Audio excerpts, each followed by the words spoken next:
امام علی مقام رضی اللہ تعالی عنہ کی شہادت کے بعد آپ کے سر منور سے کئی کرامات کا ظہور ہوا۔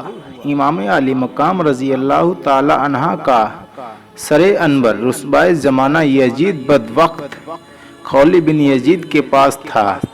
وہ رات کے وقت کوفہ پہنچا۔ قصر امارت یعنی گورنر ہاؤس کا دروازہ بند ہو چکا تھا۔ یہ سر انور کو لے کر اپنے گھر آ گیا۔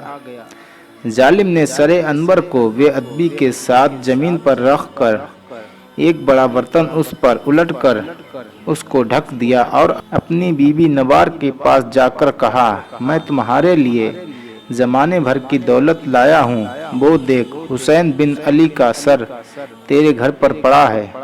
وہ بگڑ کر بولی، تجھ پر خدا کی مار، لوگ تو سیم و زر یعنی چاندی اور سونا لائے اور تو فرزند رسول کا مبارک سر لایا ہے۔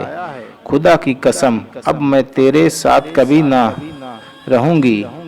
نوار یہ کہہ کر اپنے بچھونے سے اٹھی اور جدھر سر انور تشریف فرما تھا ادھر آ کر بیٹھ گئی۔ اس کا بیان ہے، خدا کی قسم میں نے دیکھا کہ ایک نور برابر آسمان سے اس برتن پر مثل ستون چمک رہا تھا اور سفید پرندے اس کے ارد گرد منڈلا رہے تھے۔ جب صبح ہوئی تو خولی بن یزید سر انور کو ابن زیاد بدنہاد کے پاس لے گیا۔ خولی بن یزید کا دردناک انجام۔ دنیا کی محبت اور مال و زر کی ہبس انسان کو اندھا اور انجام سے بے خبر کر دیتی ہے۔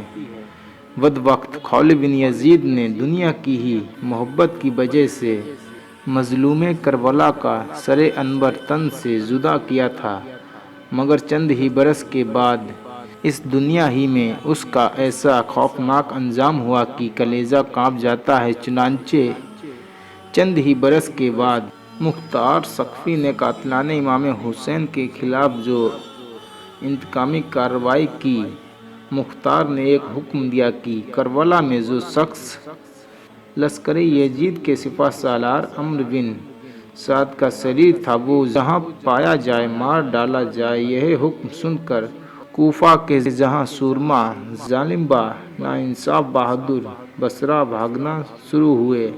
مختار کے لشکر نے ان کا تعلق یعنی پیچھا کیا، جس کو جہاں پایا ختم کر دیا، لاشیں جلا ڈالیں، گھر لوٹ لیے۔ خولی بن یزید وہ خبیث ہے جس نے حضرت امام علی مقام سیدنا امام حسین رضی اللہ تعالی عنہ کا سر مبارک تن اقدس یعنی جسم اقدس سے جدا کیا تھا۔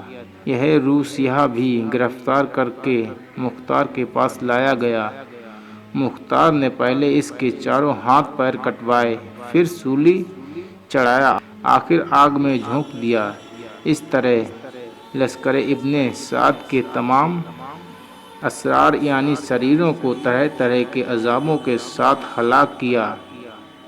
6000 کوفی کو حضرت امام علی مقام رضی اللہ تعالی عنہ کے قتل میں شریک تھے، ان کو مختار نے طرح طرح سے عذابوں کے ساتھ ہلاک کر دیا۔